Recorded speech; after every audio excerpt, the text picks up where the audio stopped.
Mganga aliwaambia kwamba mama alikuwa tayari kabisa ameshaweza kukosea masharti ya kuweza kuzaga mwana na mimi kipindi ambacho amepewa penalty ya wiki moja ili aweze kutimiza yale mambo ambayo mganga alikuwa ameweza kumwambia.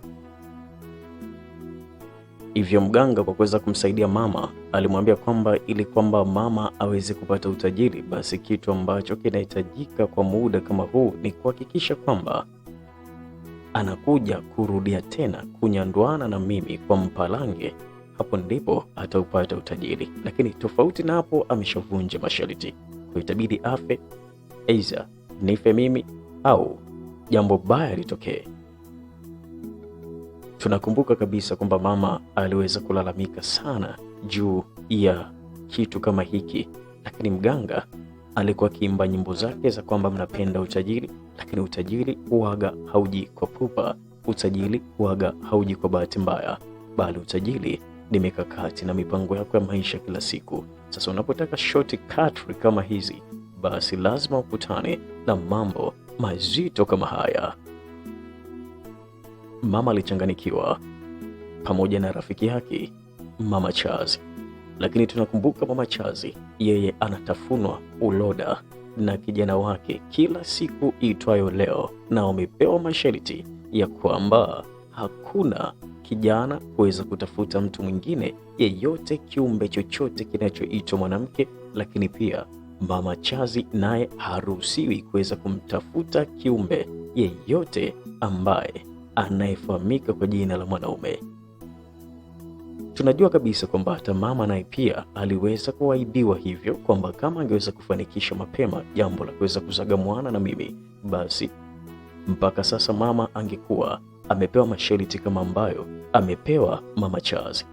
Lakini mama kwa sababu yeye aliweza kuchukua muda mwingi kuweza kuzaga mwana na mimi, na hii ni kutokana na mimi kuwa nakataa sana kuweza kuzaga mwana na Bi Mkubwa kwa sababu za kitamaduni, kwa sababu za kinchi, kwa sababu za kibiblia, kwa sababu za kimungu, basi jambo hili likawa kubwa sana kwa mama na kuweza kusababisha mama kuweza kupewa sharti lingine la kwamba sasa mama, kwa sababu nimekubali kumzagamua dakika za mwishoni kabisa, basi mganga anasema kwamba mama ili sasa aweze kuwa tajiri zaidi inabidi amalizie ingwe iliyobaki, yani kwamba nije nitafune kitumbua cha kwa mpalange, yani nije kula jicho mpaka libaki kengeza. Ebana, mbona patamu hapo? Kiuhalisia ni kwamba mimi tayari kabisa nimeanza kuzama kwenye kina kirefu kabisa na Bi Mkubwa. Kiukweli tupo katika kina kirefu ambacho hata sijui kwamba nitatoka vipi, kwa sababu ile mara ya kwanza nilipoweza kuitafuna asali, nilipoweza kuitia asali mdomoni, kiukweli nilichanganikiwa, kwa maana kama nilivyokuambia kuwa Bi Mkubwa sio haba, ni kwamba Mungu wa mbinguni aliweza kumuumba akaumbika vizuri kabisa. Lakini mbaya zaidi ni kwamba niliweza kukuta kitumbua kikiwa hakijatafunwa na watu wengi sana, hivyo kilikuwa kina uzuri wa aina yake.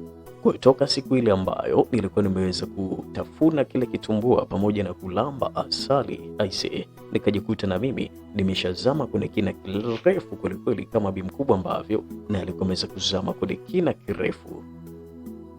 Ulikuwa ni usiku wa saa 2, nilikuwa nimeshamsubiri sana Bi Mkubwa, lakini sikuweza kumuona akirudi. Nilijiuliza maswali mengi kwelikweli yalokosa majibu, lakini bado Bi Mkubwa hakuweza kurudi. Kumbe wao ndo walikuwa natoka kwa mganga na sasa walikuwa narudi nyumbani kwa ajili ya kuja kutimiliza kile ambacho mganga alikuwa ameweza kuambia. Jamani, yani naletewa tena tunda la kwa mpalange nilitafune. Jamani, na namna ambavyo Bi Mkubwa ana nyashi nzito yenye kutepeta. Jamani, nikipita na kwa mpalange sintakula jicho mpaka libaki kengeza. Kiukweli mimi sijui, lakini hapa nilipo nipo nyumbani na sielewi chochote kwamba Bi Mkubwa anakuja na agenda gani, lakini agenda ambayo wameipanga ni kwamba lazima jicho litafunwe mpaka libaki kengeza. Ni moja kati ya simulizi huwa napata hofu sana kuweza kuisimulia, lakini inanipasa kuisimulia ili kwamba watu wengine waweze kujifunza kwamba ni nini ambacho kinaendelea kwenye hii dunia ya kawaida, namna ambavyo watu wanapata shida sana katika maisha ya kila siku, na hatimaye wanaingia katika mambo ya uovu na kuanza kutumikia uovu. Baada ya kutumikia uovu, kinachokuja kufuata ni majuto, ni mjukuu. Aisee, moja kati ya simulizi nzuri sana. Simulizi inaitwa Kitumbua cha Mama. Nimekitafuna kweli kweli. Kwa nini nimekula kitumbua cha mama na ikiwa yeye ana njaa? Basi tunazidi kusonga na huu mzigo, na leo tupo katika sehemu ya 3, mpenzi msikilizaji.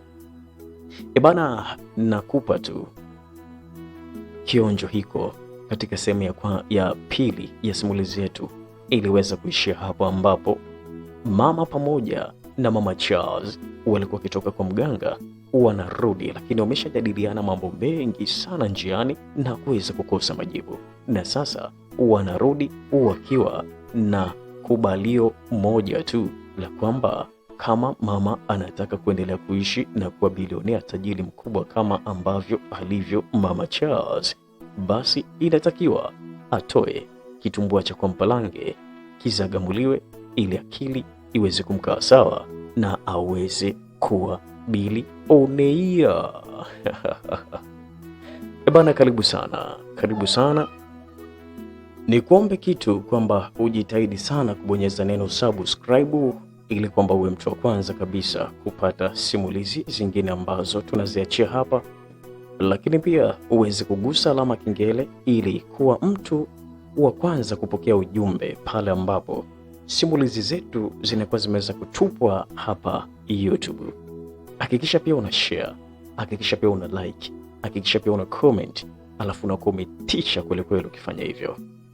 Karibu katika mzigo huu wa kitumbua cha Bi Mkubwa. Bwana, kimefanyaje hiki? Kimetafunwa na sasa linakwenda kutafunwa jicho. Uzembe wa mwanadamu ndo ujanja wa shetani, ujanja wa mwanadamu ndo nguvu ya Mungu. Sikiliza nikwambie, yaani unapojikuta wewe ni mzembe kwenye jambo fulani, basi ndo nguvu ya shetani inapopata kazi. Lakini unapokuwa wewe ni mjanja kwenye kila jambo ambalo unagundua hili ni baya, basi ndipo uwezo wa Mungu unapofanya kazi. Hebu fikiria pale unaponunua demu maeneo fulani, ukamzagamua, alafu baadaye ukajilaumu. Unajilaumu, lakini tayari shetani ameshashinda, kwa maana ameshakufarakanisha na Mungu. Sasa mama ameshaweza kugawa kitumbua kwa taimu ya kwanza, kimetafunwa, lakini sasa inabidi tena jicho liweze kutafunwa. Jamani, mbona ni hatari sana hii simulizi. Nasema kwamba hii simulizi napataga ukakasi sana kuisimulia, lakini inabidi niisimulie ili kwamba muweze kuelewa kwamba kuna vitu vingine ni vibaya sana, hasa pale utakaposikiliza simulizi hii mpaka mwisho na kujifunza. Basi make sure unadondosha komenti bana. Tunasonga na huu mzigo. Ilikuwa ni usiku wa saa 3. Bi Mkubwa alikuwa tayari kabisa ameweza kurudi nyumbani kwake, na hii ni mara baada ya kuweza kuletwa na gari na mama Chazi mpaka nyumbani. Shogangu, mimi nikutakia usiku mwema. Kama ulivyoweza kumsikia mganga namna alivyozungumza, mimi nafikiri tena usisubiri, kwa sababu safari mlishaianza. Nafikiri sasa hivi itakuwa rahisi sana kuweza kumalizia. Kama ni ng'ombe imeshalitafuna lizima mpaka mifupa, mmebakiza kimkia tu. Kwa hiyo jitahidi wewe na kijana wako Jimmy, mhakikishe kwamba mnaelewana, mnaweka kila kitu sawa, mambo yanakuwa safi. Unanielewa mama Jimmy? Ilikuwa ni sauti ya mama Charles akizungumza na mama yangu mama Jimmy, akimpa ushauri wa staili kama hiyo, na mama alizungumza. Nimekuelewa mama Chazi. Basi mimi acha niingie ndani na nikutakia usiku mwema. Sawa mama Jimmy, hakuna shida. Mimi acha niende. Aya, sawa. Mama aliingia ndani na mama Charles aliondoka. Aliweza kuelekea moja kwa moja mpaka nyumbani kwake. Mama Charles alipoweza kufika nyumbani kwake, alimkuta kijana wake Charles akiwa ameweza kukaa pale sebleni akiwa anakunywa pombe kweli kweli. Wao mwanangu Charles, naona umetulia unazidi kujipoza. Ulikuwa wapi? Jamani, nilimpeleka mama Jimmy kwenda kukamilisha masharti yake. Oh, basi sawa. karibu tujumuike. Okay, hamna shida. Mama Charles alikwenda na kuweza kukaa pale kwenye sofa na kuendelea kupiga ulabu baina yeye na kijana wake Charles. Walipiga ulabu. Baada hapo walikomeza kulewa na walikuwa wapo chakale kweli kweli. Charles, kijana wangu, nafikiri huu ni muda sasa, maana naona zimeshuka kwa chini. Oh, basi twende nikaziondoe. Ilikuwa ni sauti ya kijana Charles pamoja na mamake wakikubaliana kwamba wanakwenda kuziondoa pombe ambazo tayari kabisa wote zilikuwa zimeweza kushuka chini. Walikwenda kwenye chumba cha mamake na Charles huku wakiwa wanajikokota kwelikweli kwa sababu walikomeza kulewa. Na walipofika bila kupoteza muda, walianza kuvamiana na kufakamiana hapa kwelikweli kama watu wenye uchu wa miezi mingi sana. Ilikuwa nimekumisi kwelikweli, yani nikajua si umekwenda wapi, maana hata simu zako zilikuwa sipatikani. Jamani, kule uwaka simu tunazima, ndo maana hata simu yangu ilikuwa haipatikani. Basi sawa, inabidi nitafune kitumbua hiko, lakini leo naona kama namzuka sana kuweza kupita barabara kwa Mparange. Jamani Charles, umeshaanza na wewe. Sasa nimeshaanza vipi? Basi sawa, lakini kwa Mparange jamani, siku zote kwa nini ukutaka kupita kwa Mparange unataka upite leo? Leo unamzuka sana. Yaani leo naona pombe zimeshuka kunako, kwa hiyo nahitaji nitulize wenge kwa Mparange. Basi sawa. Bana, kama wewe unapenda video za mzagamuo, video za kupelekeana moto, video za menyanduo za kibongo na za kizungu, basi karibu sana pale WhatsApp ili kwamba tuweze kukuunga na grupu letu kubwa kabisa la menyanduo, grupu kubwa kabisa la video za mzagamuo, video za kupelekeana moto. Gharama yake ni shilingi 15,000. Na kama unayo hapo 15,000 sasa hivi, basi njoo pale WhatsApp ili kwamba tuweze kukuunga na grupu letu, uendelee kupata burudani ndani ya grupu letu. Namba kuja pale WhatsApp na shilingi 15,000 ni hii hapa: 0782 7197 na mwisho ni 94. Hiyo ni namba ya kuja pale WhatsApp ili kwamba uweze kuungwa na grupu letu kubwa kabisa la video za mzagamuo. Gharama yake ni shilingi 15,000. Kama unayo 15,000 basi njoo, lakini kama hauna basi usije. Endelea kubaki hapa hapa YouTube, endelea kupata burudani za simulizi zetu nzuri kabisa ambazo tunakuwa tunaziachia. Taratibu walianza kila mtu kutalii kwa mwenzie ili kuweza kupandishana mizuka. Kijana Charles kama kawaida alihakikisha kwamba anaingia chumvini na kuweza kupima chumvi je, ipo nyingi au la. Jambo hili liliweza kumpa mizuka mingi sana mama Charles, ambaye alionekana kuchanganikiwa sana kwa kitendo kama hiki. Charles alikuwa anacheza na kile kimwamba cha Bi Mkubwa. Bila shaka Charles alikuwa tayari kabisa anapiga deki kule ambako alikuwa ameweza kutokea. Ama kweli dunia ina mambo, na kama dunia ingekuwa basi ningesema kwamba basi hili lisimame ili niweze kushuka, maana pesa imekuwa kitu hatari sana. Unyama umekuwa ni mwingi, ule unyama ambao watu wanasemaga wakomanisha kitu kizuri, sio huu unyama ambao unazungumziwa hapa. Unyama huu wa hapa unazungumziwa ule unyama ambao ni kama mambo fulani ya ukatili hivi. Imagine kwamba shetani anakwambia umnyandue Bi Mkubwa wako, si unyama huo? Ili kwamba eti wewe ukatizame kule ambako umeweza kutokea, yaani ukamate tango lako na kuweza kulitupia kwenye kitumbua cha Bi Mdashi. Tena mbaya zaidi, kijana Charles anataka tango hili aweze kulitupia kwenye barabara kwa Mparange. Jamani, mbona kuna vitu vingine hata shetani akitazama na geuka pembeni anaona jamani, mbona mimi sikuwatuma wafanye vitu kama hivi? Ilikuwa ni hatari sana, mpenzi msikilizaji. Walikuwa katika ulimwengu mwingine kabisa, mama Charles pamoja na Charles kijana wake.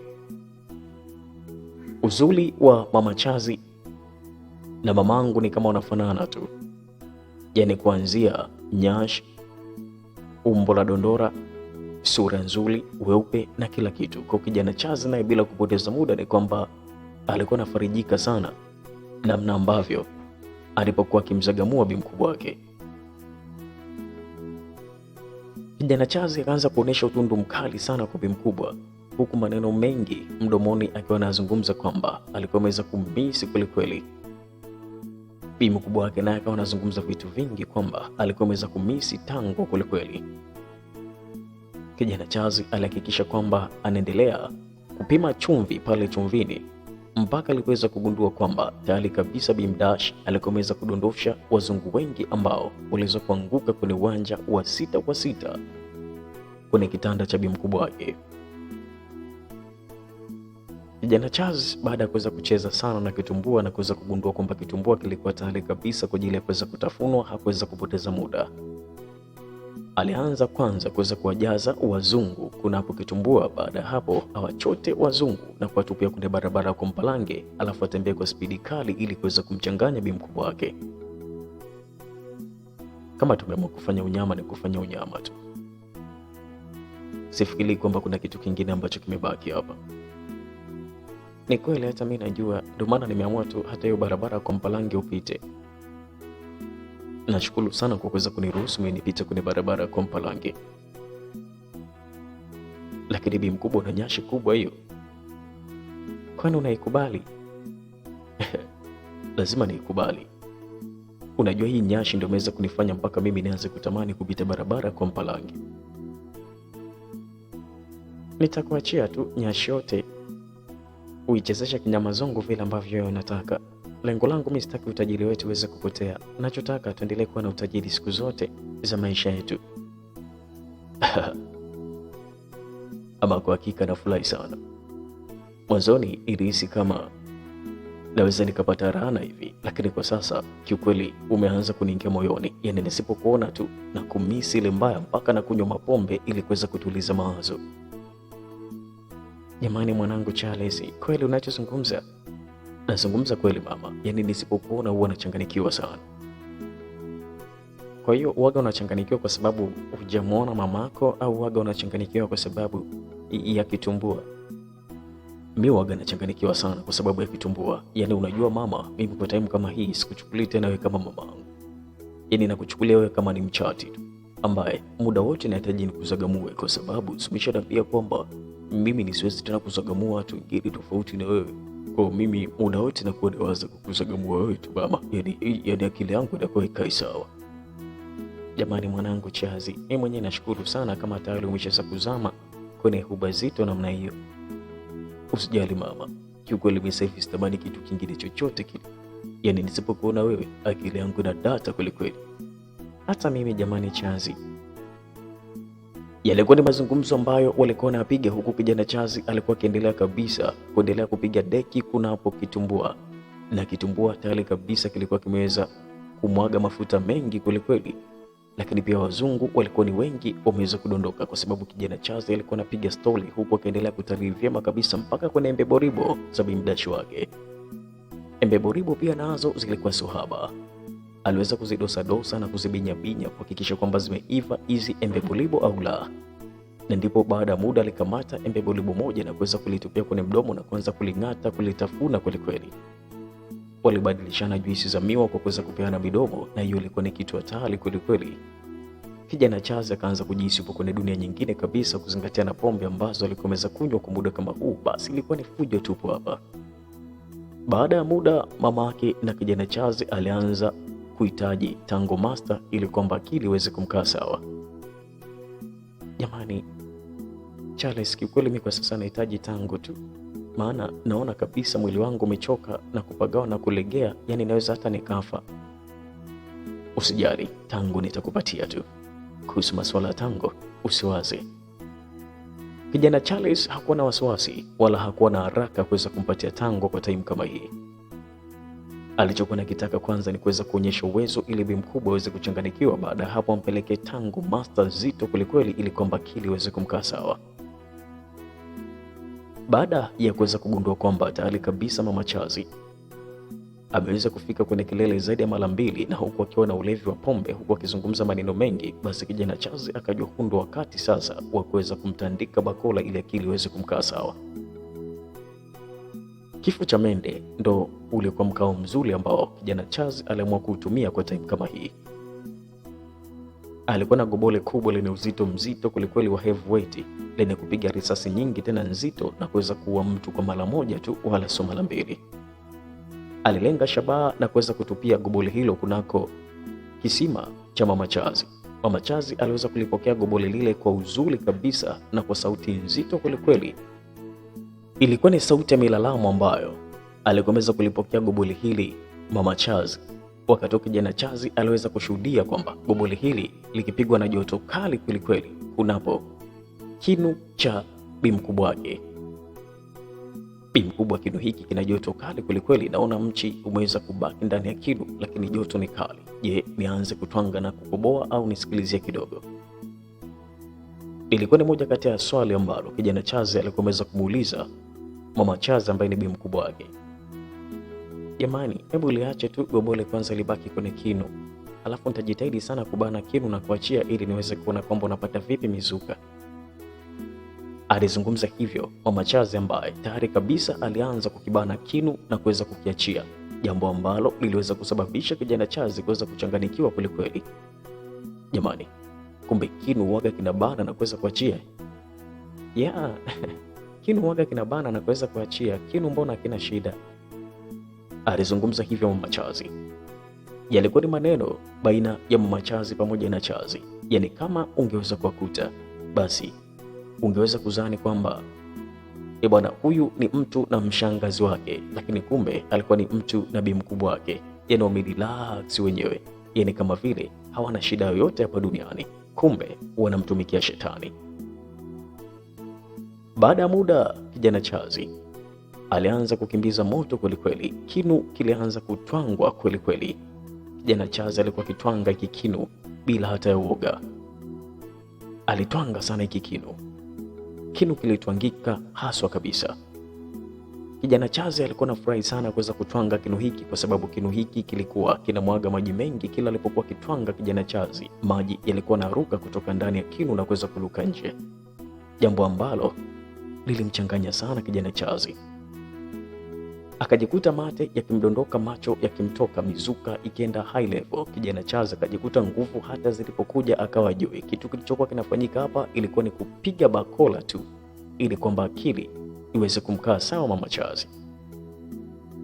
Mama Charles alitoa macho design ya mtu anayetaka kufa, maana tango lilikuwa zito kwelikweli iliweza kupita kunako ikulu.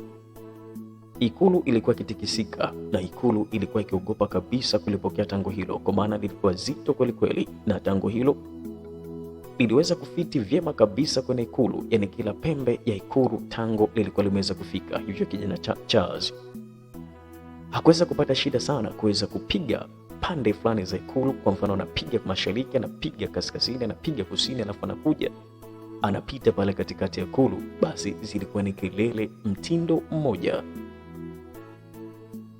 Mama Charles akaanza kulia machozi mengi kwelikweli. Kijana Charles ikabidi aanze kumuuliza mamake kwamba kwa nini analia. Je, kipigo ni kikali apunguze kumtandika bakora au afanye nini? Mama, mbona kama unalia? Nalia kwa sababu kipigo ni kikali Charles. Inamaanisha kwamba mama hujawahi kupigwa kipigo kama hiki? Kiukweli sijawahi kabisa kupigwa kipigo kama hiki, na ndio maana niliamua kuachana na babako, kwa sababu nilimwona ni mshenzi tu, alikuwa juu kuweza kunitandika kipigo kama hiki. Mama, habari za baba usizungumzie bwana. Kwa nini usizungumzie habari za babako? Mama, unapozungumzia habari za baba, yani mimi unanitoa kabisa kwenye mizuka ise. Yani ninakuwa tena sina mizuka. Yani baba litakuwa endelee kumsifia tu bwana. Siwezi kusifia kitu ambacho kibovu mimi jamani Charles. Kwanza gobole lako lina uzito kweli kweli, na hata risasi zake ni nzito. Babako risasi zake zilikuwa nyepesi na gobole lilikuwa nyepesi pia. Baada ya Charles kuweza kugundua kwamba kumbe gobole la babake lilikuwa halina uzito ambao gobole lake lina uzito huo, basi akagundua hundo muda wa kuendelea kupiga risasi nyingi mpaka akili iweze kumkaa sawa. Sikufiche ese, Mamake Chazi alikuwa ni mzuri sana. Kwa kijana Chazi, ukizingatia pombe alizokunywa na namna ambavyo kinu ni kizuri, kinu kina moto mkali, kinu kina joto. Mchi ukiwa unatwanga kwenye kinu unapatwa na joto kali. Kijana Chazi alikuwa amechanganikiwa kabisa. Hivyo baada ya kuweza kusikia hivyo, alianza kupiga kipigo cha zigizaga. Yani alikuwa anapiga, ulishawahi kupiga kipigo cha zigizaga? Yani kipigo ambacho usikilizi kelele za mtu anayelia kwa kipigo hicho.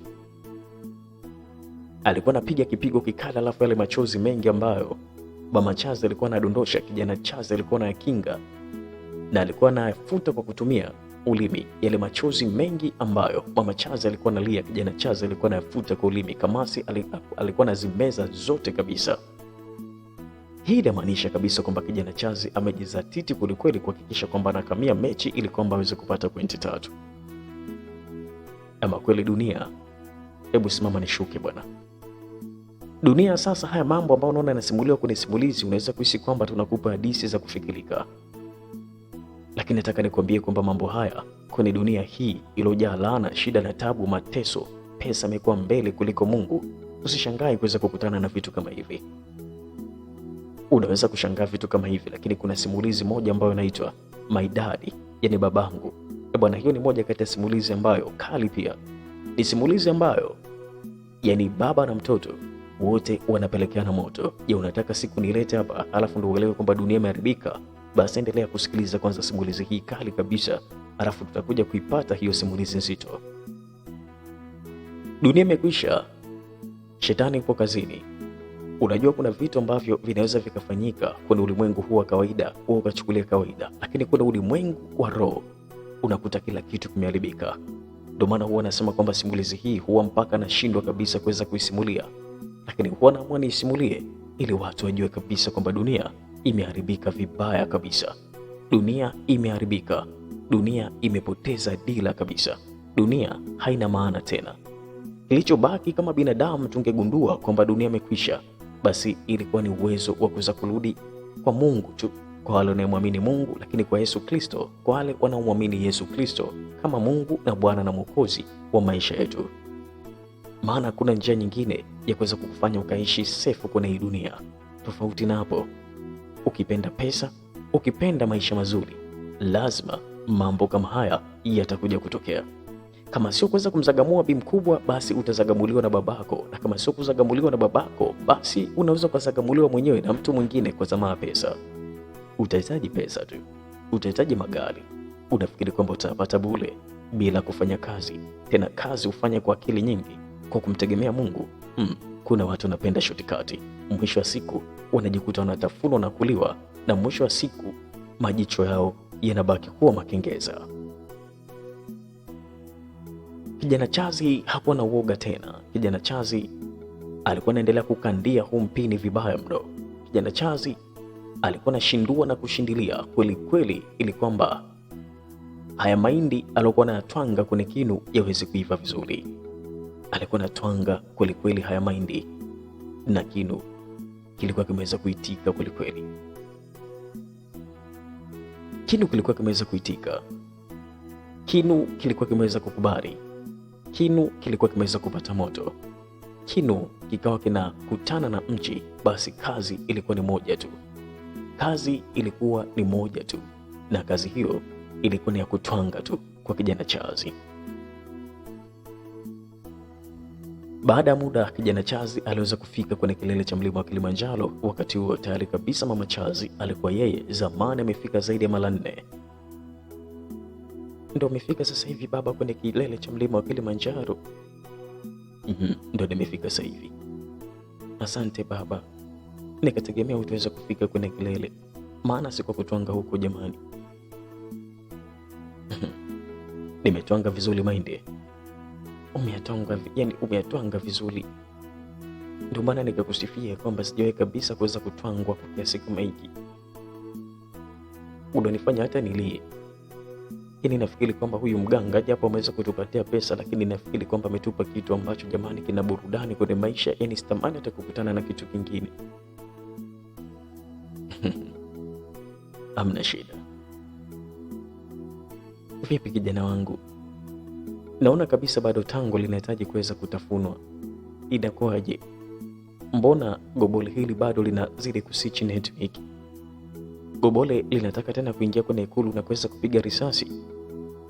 Ndiyo, si nilikwambia kwamba nahitaji kupita kwenye barabara kwa Mpalange? Hilo halina mjadala Chazi, kijana wangu, ni wewe tu. Baada ya kuweza kuzungumza hivyo na baada ya kuweza kupiga stori fupi za hapa na pale, Mama Chazi bila shaka aliweza kukaa ule mkao wa kwamba chuma mboga, tuichume hii mboga matembele tuyapeleke kwenye msiba ili watu wakale na kuenjoy. Alipoweza kukaa hivyo bwana Msambwanda wote aliuacha nyuma. Lote likajimega kwelikweli na kumeguka. Kijana Chazi alishuhudia barabara ya Ikweta ikiwa iko wazi kabisa, lakini barabara ya kwa Mpalange ilikuwa ikipita. Ilikuwa ni hatari kabisa. Kijana Chazi akaitazama barabara kwa Mpalange, akagundua hii siwezi kupita barabara kwa Mpalange kwa kuweza kutumia mate. Lazima nikatafute mafuta mazuri ya nazi ili kwamba napopita kwenye barabara kwa Mpalange basi gari langu nilijaze mafuta mazuri ya nazi ndipo nipite nalo kwenye hiyo barabara kwa Mpalange. Hapa inabidi kwanza tungepata mafuta ya nazi tungejaza kwenye ile tenki, alafu ndio tungeweza kupita vizuri kwenye barabara kwa Mpalange. Kazi ni kwako tu, mimi nimeshaweza kususa hapo. Kazi wewe tu, utajua upite kwa Mpalange upite Buza, ni wewe tu. Alizungumza hivyo Mama Chazi huku akiwa ni kweli kabisa amemsusia kijana Chazi, ni yeye tu. Bwana, pale kiunoni kulikuwa kuna chachandu nyingi sana ambazo Chazi zilikuwa zinazidi kumchanganya na kumpa mizuka iliyozidi kiwango. Chazi alishuka kwenye uwanja wa mapambano na sasa alikwenda kutafuta mafuta ya nazi kama angeweza kuyaona, lakini akagundua kabisa kwamba alikuwa hajajiandaa kwa ajili ya kuweza kuwa na mafuta ya nazi kwa time kama hii. Chazi alichokifanya, aliweza kuchukua rosheni ambayo huwa anapaka. Rosheni nayo huwa ni nzuri sana kama ukiitumia, maana rosheni huwa ni hatari kweli kweli. Rosheni bwana huwa ikwepeshi, ikienea vizuri. Rosheni bwana ni nzuri. Alichukua rosheni kijana Chazi na kuweza kurudi naye pale kwenye uwanja wa mapambano bila kupoteza muda kama kawaida. Losheni ile alipaka vizuri kabisa, alimpaka na Bi Mkubwa mpaka akawa na melemeta vyema kabisa.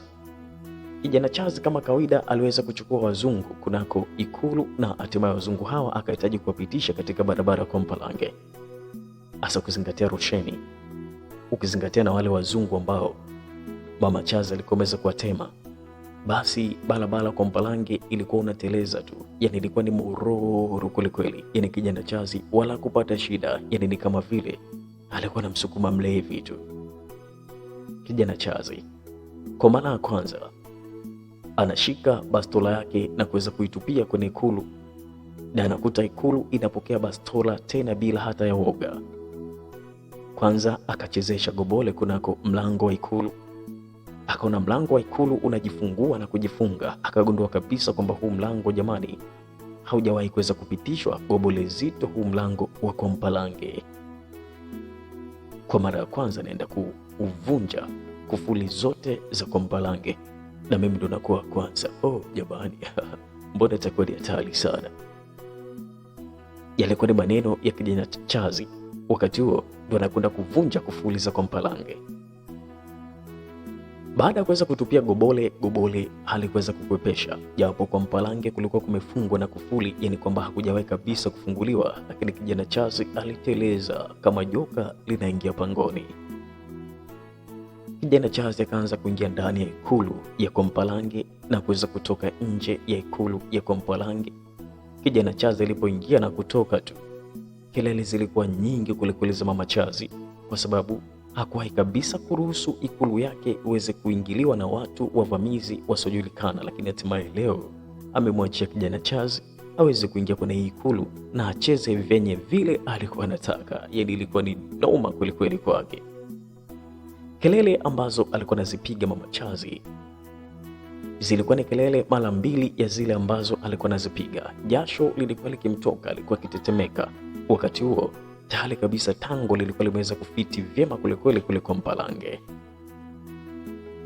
Kijana Chazi alikuwa anaingia na kutoka.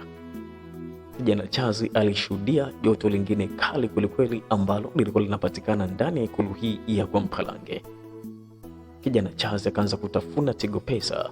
Kijana Chazi akaanza kutoa pesa na kuingiza pesa. Mama Chazi akazidi kupiga kelele. Kijana Chazi, zile kelele zilikuwa zinazidi kumpa mizuka mingi na kusababisha wazungu waanze kuvutika kutoka South Africa na kuweza kuja Tanzania.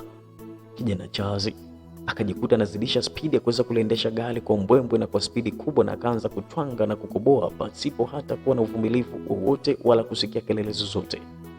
Kijana Chazi alikuwa anaendesha gari kama mtu ambaye ameweza kuvuta bangi. Ni kama vile alikuwa ameweza kuchanganyikiwa. Gari ilikuwa inakwenda mputa mputa. Mama Chazi alikuwa kuna muda anatamani kuweza kujivuta ili kwamba tango liweze kutoka kwa Mpalange, lakini tango lilikuwa limeweza kufiti vyema kweli kweli kwenye ikulu ya kwa Mpalange, na kijana Chazi alijua kweli kweli kuweza kubananisha hii ikulu ili kwamba isiweze kwenda popote. Kila alipojaribu kuweza kujiondoa alihisi kama ameweza kushikwa na roboti. Yaani ilikuwa ni ngumu kweli kweli kuweza kutoka kwenye mikono ya kijana Chazi. Kijana Chazi alikuwa anatandika bakora. Kilichokuwa kinasikika hapa ni kama mtu alikuwa anapigwa makofi. Si unajuaga zile za pupapu, yani kama mtu anapigwa makofi. Basi ndo kipigo ambacho alikuwa anapigwa Mama Chazi usiku huu mzito kweli kweli, usiku uliojaa laana, usiku uliojaa mateso, usiku ambao sio wa kuzungumzika, usiku ambao hata shetani akitazama anasema kwa hakika dunia imekwenda mlama. Mama Chazi, machozi na makamasi yalizidi kudondoka kwenye uwanja wa mapambano. Kijana Chazi, jasho pamoja na mate mengi na macho kuyatoa vilizidi kumtoka kweli kweli. Wakati huo ilikuwa ni kazi moja tu ya kuhakikisha kwamba anakoboa mpaka hiki kinu cha Mpalange kiweze kuchanganikiwa. Walikoboana kweli kweli. Kijana Chazi aliyakoboa haya mahindi mpaka aliiva. Kijana Chazi, kutokana na makelele mengi ambayo Mama Chazi alikuwa anatoa, kwa sababu kinu cha Mpalange kilikuwa kinakobolewa na hakikuwahi kabisa kukoboa mahindi, basi kelele zilikuwa ni nyingi, na bila shaka machozi haya yalikuwa ni ya maumivu na sio machozi ya furaha, maana kitwango kilikuwa ni kizito kweli kweli. Ilikuwa ni twanga tutwangane, yani twanga twanga twanga tena, yani ilikuwa ni hatari sana. Mizuka ilikuwa juu sana. Kijana Chazi akajikuta kwamba bila kupoteza muda wazungu walikuwa wameshaanza kufika Tanzania. Kijana Chazi kupoteza muda, baada ya wazungu kuweza kufika, basi aliwapitisha vyema kabisa kwenye bomba la mafuta la Tazara, na hatimaye wazungu walipita huko, na kijana Chazi akaenda kuwatema wazungu kwenye ikulu ya Tanzania, na ikulu hiyo ya Mama Chazi iliwapokea wazungu wote vyema kabisa. Hakuna hata mzungu mmoja ambaye aliweza kudondoka kwenye uwanja wa mapambano. Wote walibaki ndani kwenye ikulu, wote walibaki ndani kwenye Tigo Pesa, wote walibaki ndani kwa Mpalange, wote walibaki ndani kwenye kisima, walitulia tuli kabisa. Na kijana Chazi hakuacha kabisa kuweza kuliondoa tango la kalaka kwenye ikulu, bali aliweza kuliacha tango huko kwenye ikulu, huku akiendelea kutandika vibao vingi vizito kwelikweli kunako mshendele wa Mama Chazi. Mama Chazi wakati huo alikuwa analia machozi mengi ya damu, machozi ambayo yalikuwa ni ya uchungu kwelikweli, alikuwa analia. Lakini alifurahi baada ya kuweza kuona kwamba kijana huyu amewaleta wazungu kwenye ikulu yake na kuacha huko. Alibaki vile vile akiweza kumsusia kila kitu kijana Chazi, na kijana Chazi alikuwa anagugumia tu kama simba dume ambalo limekosa nyama polini na sasa linalandalanda polini, ilikuwa lina njaa kweli kweli. Mama Chazi alikuwa hoi kabisa, alichoka na kuchoka tena. Kijana Chazi hakuchoka.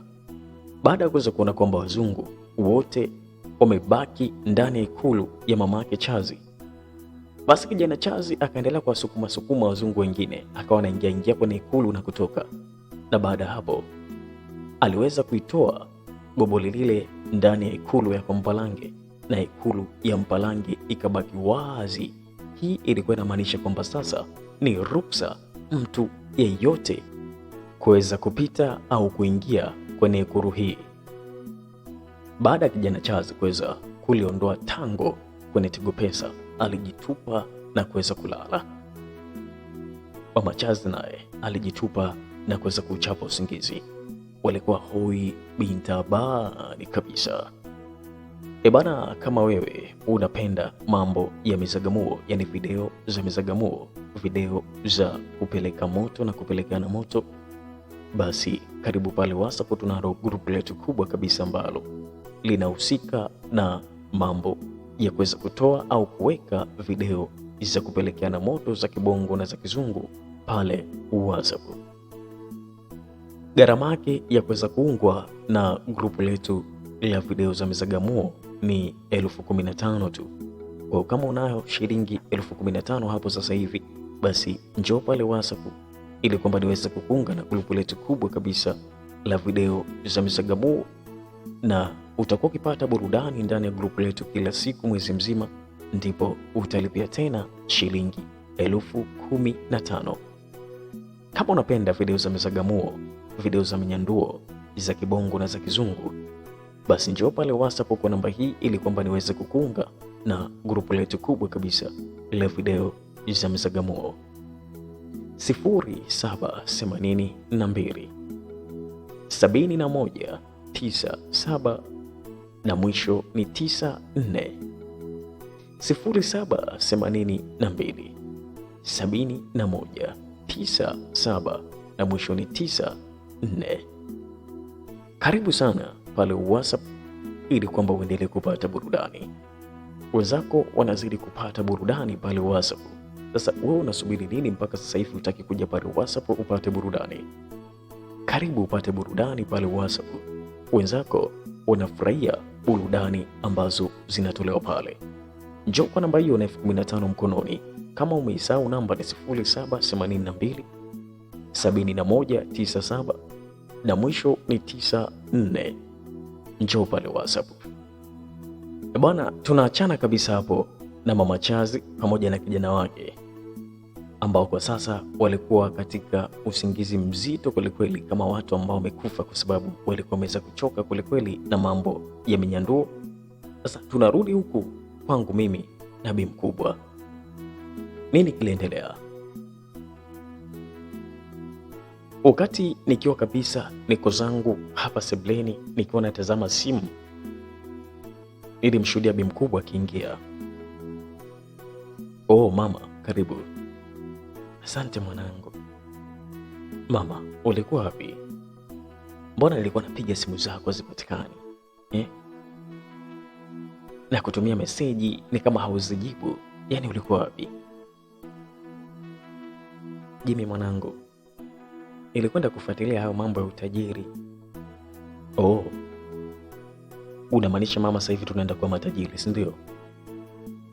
Maana hapa nilikuwa na waza, yani kwamba ningekulaje, yani atakula shida mama, afu umeondoka tu, yani bora tu ulivyoweza kurudi. Okay, bado hujala Sijala mama. Hebu shika kwanza 5,000 kanunue chipsi. Kanunue chipsi mayai za 2,200. Alafu nunua na juisi ya take away ya buku. Tuje tupunguzane hapa. Mimi mwenye njaa inaniuma kweli. Hamna shida mama. Alinikabidhi shilingi 5,000. Niliweza kufungua mlango na kuweza kuondoka kwenda kununua chipsi mayai, na kwa hakika niliweza kuzikuta. Nikanunua chipsi mayai za 2,200 pamoja na juisi ya Coca-Cola ya buku ya take away.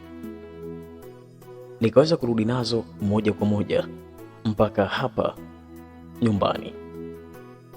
Nilipoweza kurudi nazo, nilimkuta Bi Mkubwa tayari kabisa akiwa ameweza kunitengea. Yaani kwamba napozungumzia amenitengea msosi mwingine wa kutafuna.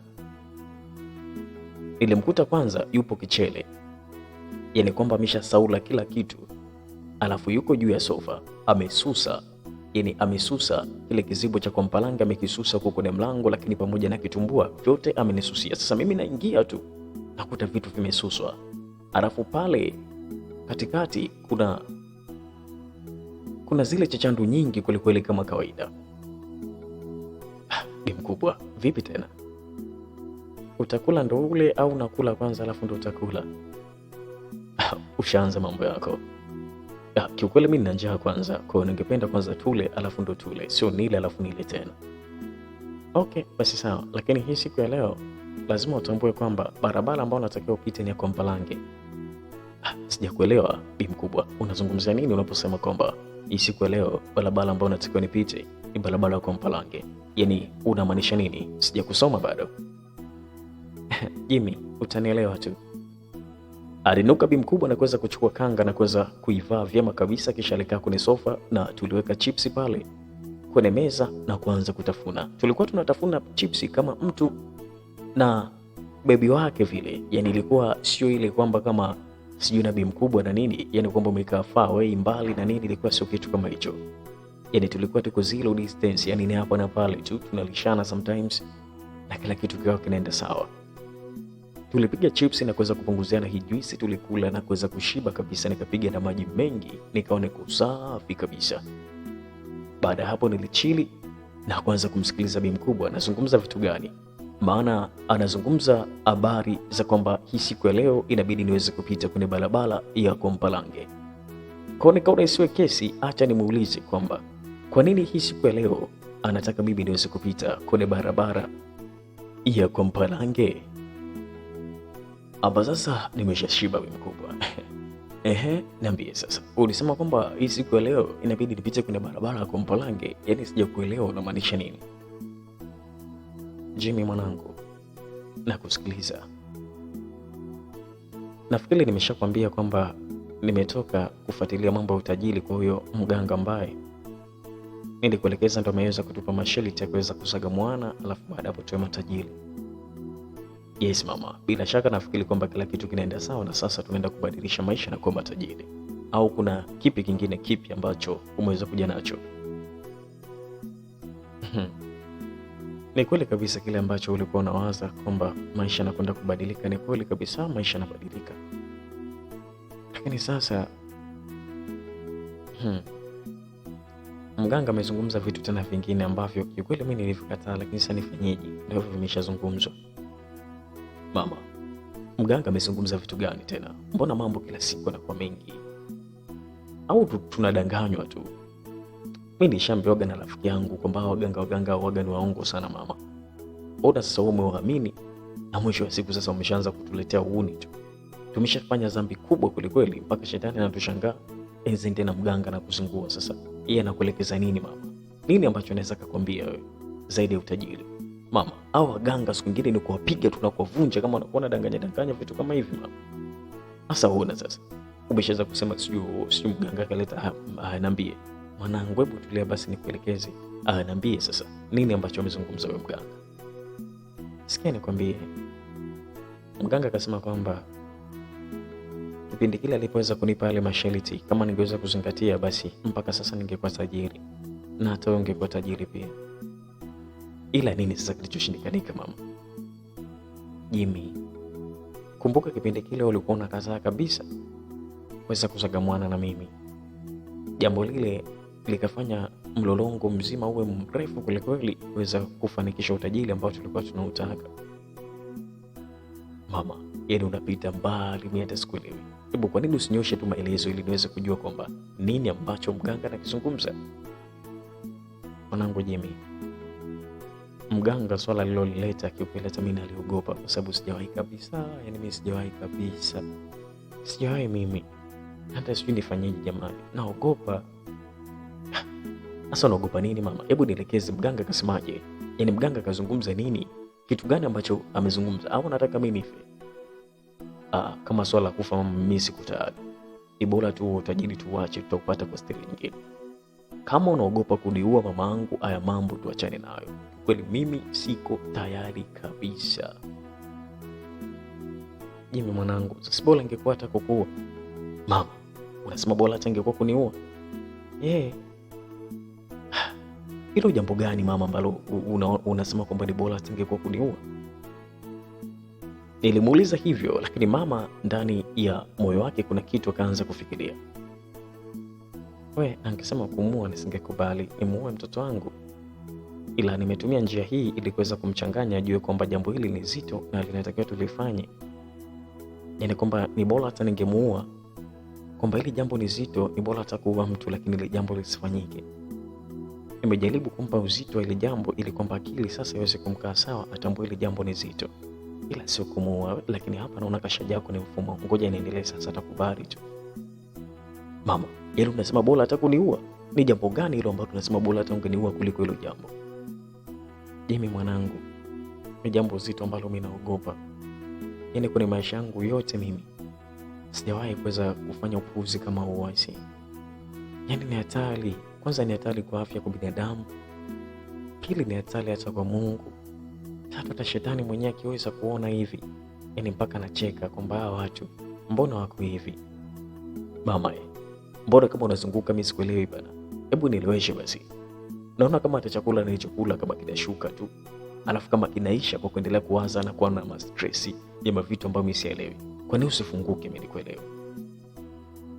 Jimmy, tumeenda kule mimi na Mama Chazi mpaka kwa ule mganga.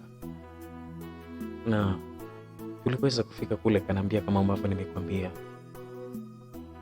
Na mimi nilipewa penalty ya wiki moja tu kwamba nihakikishe kwamba jambo hili leo limeweza kutimia, na kama lisipotimia basi nitakufa mimi na baada hapo utafuata kufa wewe. Hasa ndani ya hiyo wiki moja ndo wewe mwanangu Jimmy ukakubali tukazaga mwana. Lakini kitu ambacho mganga amesema ni kwamba tayari kabisa kwenye masharti yake mtu akishampa penalty anakuwa ni kama vile ishavunja masharti, lakini anakuwa ameweza kupewa last chance. Inamaanisha kwamba nafasi ya mwisho. Kwa hiyo mganga hapa amenipa nafasi ya mwisho ambayo anasema mimi inabidi tusagamwane kwa Mpalange ndo tuweze kuwa matajiri. Unasema? Yaani mbona kama sijasikia vizuri hivi unazungumza nini? Unasema kwamba mganga? Kipi ambacho hujakielewa hapo? Nimekwambia kwamba mganga anasema kwamba inabidi tusagamwane kwa Mpalange ili kwamba mimi niweze kuwa na pesa, maana ile penalty ilisababisha mambo kama hayo. Hapana wewe, hapana mama, tena hapana kabisa, sikubali, sijawahi kukubali na sitaki. Hivi mama, una akili gani wewe? Yaani kwamba tayari kabisa kuna ufuska wa hatari tumeufanya na tukupata chochote mpaka sasa hivi, tena unazusha mambo mengine na kuleta habari za kwamba eti kwamba tupite sio barabara kwa Mpalange sio na vitu gani na nini na nini. Mama, hivi wewe unaelewa kabisa unachokizungumza au unazungumza tu ili mradi uonekane kama umezungumza? Hivi wewe unafikiri kwamba hata yule Mama Chazi mwenyewe akija kusikia vitu kama hivi sitakuona ni mpumbavu? Hivi huyo Mama Chazi ambaye yeye amekuwa tajiri mpaka sasa na kuleta na magari hapa mama, je, yeye anazaga mwana huko mpaka unazaga mwana? Mama, hebu kuwa na akili. Mimi nafikiri kwamba akili yako isha lose control. Na huyo mganga ameshagundua kabisa mama kwamba akili yako ime lose control, na ndio maana anaicontrol akili yako kwa kuipelekesha hivyo ili mradi tu ushindwe kupata utajiri. Sasa mimi nataka nikwambie mama, habari za utajiri tuachane nazo. Utajiri upo, tukubali kwenda kutubu dhambi ambazo tumezifanya na tumuombe Mungu atuepushe na mabalaa. Na mimi mama nahitaji niondoke tu kama vipi hapa nikatafute maisha yangu. Lakini mimi habari za tena kwanza kuzaga mwana kwa Mpalange mama, yaani ni dhambi juu ya dhambi. Dhambi hiyo ya kwa Mpalange ndio ilisababisha Mungu akaamua kushusha gharika. Gharika tena. Mungu akaamua kumshusha Nuhu. Nuhu. Mungu akaamua kuweza kushusha mvua ile ya mawe. Mvua ya mawe ilishuka kabisa kule Sodoma na Gomora kule. Sasa mama, hawa waganga usipoangalia hawa ni matapeli. Ni waganga ambao wanaleta habari za utapeli. Nachokushauri mama, itulize akili yako, tafuta pesa kwa njia nyingine. Lakini kwa staili kama hiyo mimi siko lazi kukubali. Sikiliza nikwambie Jimmy, wewe kila kitu waga unakuwa ni mbishi kukielewa mwanzoni. Mwisho wake unapokuwa unaleta ubishi wako ndio unakuja kusababisha kuna mambo mengine yanaibuka. Ili jambo bado la moto hili nimekuletea, tulidiscuss, tulimalize mapema ili kwamba kesho maisha badilike. Lakini wewe umeanza kuleta vipingamizi. Unaleta vipingamizi, mwisho wa siku masharti yanazidi kuja kwa makubwa zaidi, ndio yanazidi kuja kwa hatari zaidi. Hivi kwa nini wewe unakuwa hivyo? Mama, mimi bwana nishachoka na njela za kila siku. Mimi nachoomba, nimeshakuomba kama mama yangu, nimekuambia ya kwamba mambo hayo tuachane nayo, mambo ya utajiri tuachane nayo, tufate mambo mengine. Full stop, hakuna tena kitu kingine. Nilizungumza hivyo nikionyesha kwamba na hasira sana. Mama aliweza kunitazama na kuanza kulia. Baada ya hapo akaanza kuzungumza. Hivi Jimmy, kuna maanisha kwamba kile ambacho kimefanyika kiwe bure tu, si ndio? Faida yake ni nini? Faida yake ni nini nakuuliza? Hivi tukipata utajiri maisha yao nitaenjoy mimi peke yangu? Maisha utajiri sasa utaenjoy? Kwa nini kila mimi ninapokuelekeza unashindwa kunielewa? Unataka niongee mpaka niongee vipi? Kila siku umekuwa ni mtu ambaye mimi nikileta habari unazipinga tu. Na nimeshakwambia utajiri huu upo mikononi mwako. Wewe ndio kusababisha tupate, wewe ndio kusababisha tukose. Lakini kila siku nikikuelekeza unielewe. Jimmy, naomba ukubali mwanangu. Tena ukubali haraka sana kabla ya mambo yajawa mazito. Hivi unachukulia masiala. Hivi mimi mtu mzima kama mimi naamua kuweza kupita barabara kwa Mpalange tuzagamwane huko. Wewe unafikiri mimi napenda? Mimi mwenyewe nakutana na maswaibu. Lakini mimi nakubali kwa sababu ya kuweza kupata pesa. Baba, unanielewa ninachozungumza kweli? Alizungumza hivyo mama huku akilia machozi. Kiukweli nilimwonea huruma sana. Nilimwonea huruma. Ikabidi niweze kukubali tu ili kuweza kumsaidia bi mkubwa asiendelee kulia kwa staili kama hii. Mama, sikiliza Jimmy, mimi nimekubali.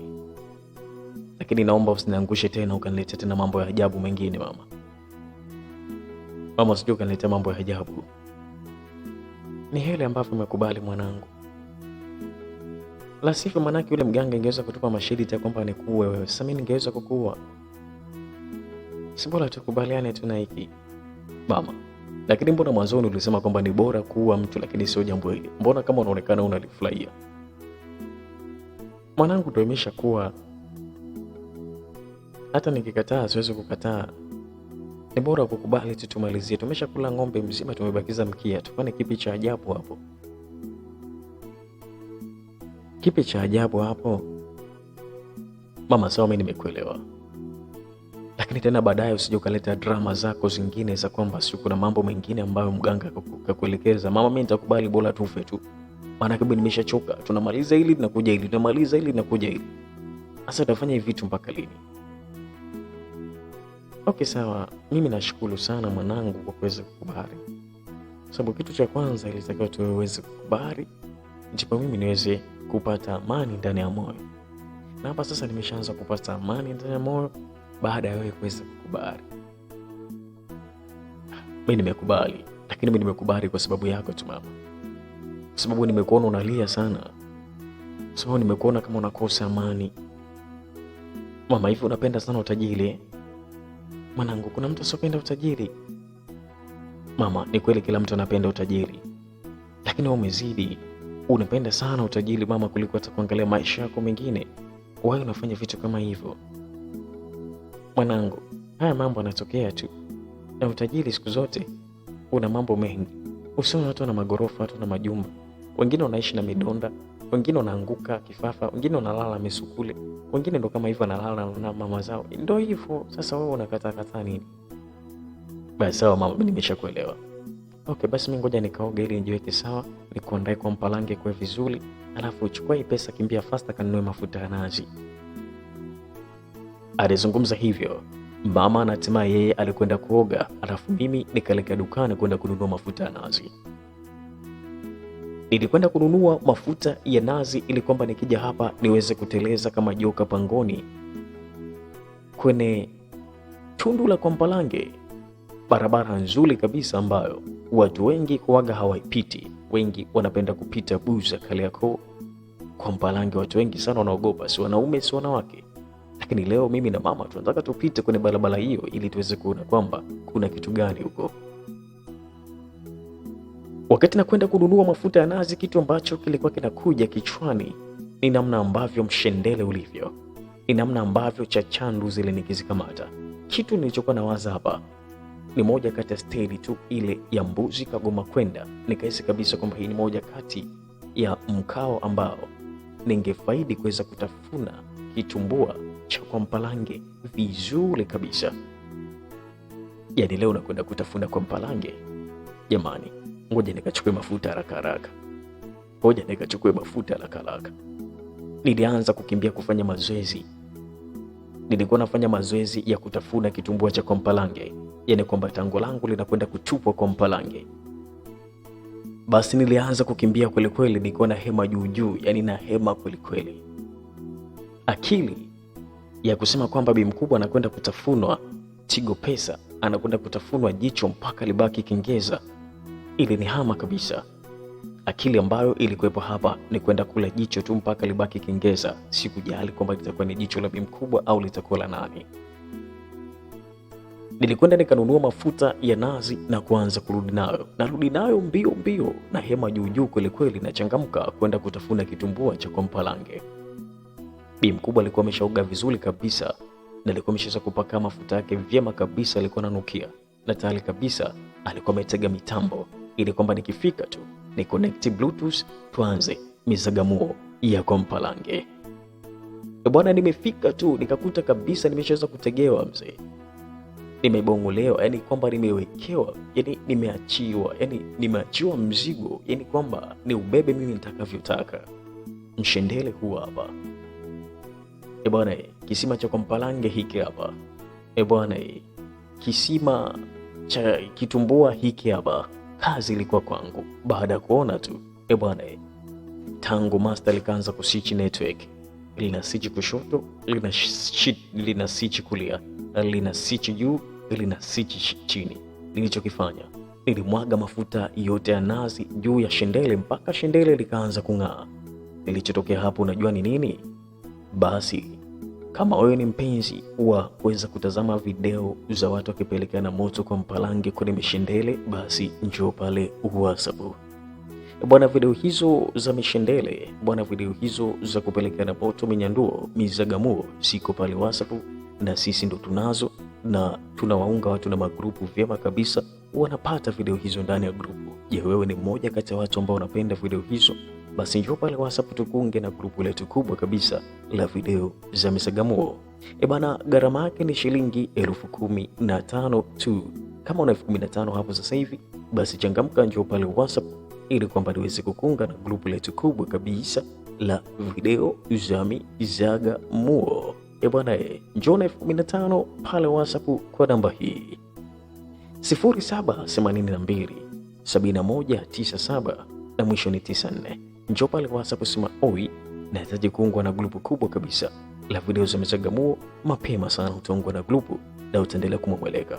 Bwana, mzigo huu hapa, leo tumeishia hapa. Tukutane katika sehemu inayofuata ili kuweza kujua kwamba je, nini kilimtokea bi mkubwa baada ya kuweza kumwaga mafuta mengi kwenye mshendele. Je, kichapo kiliendelea au ilikuwaje? Basi tukutane katika episodi inayofuata, lakini kwa episodi hii tumeishia hapa.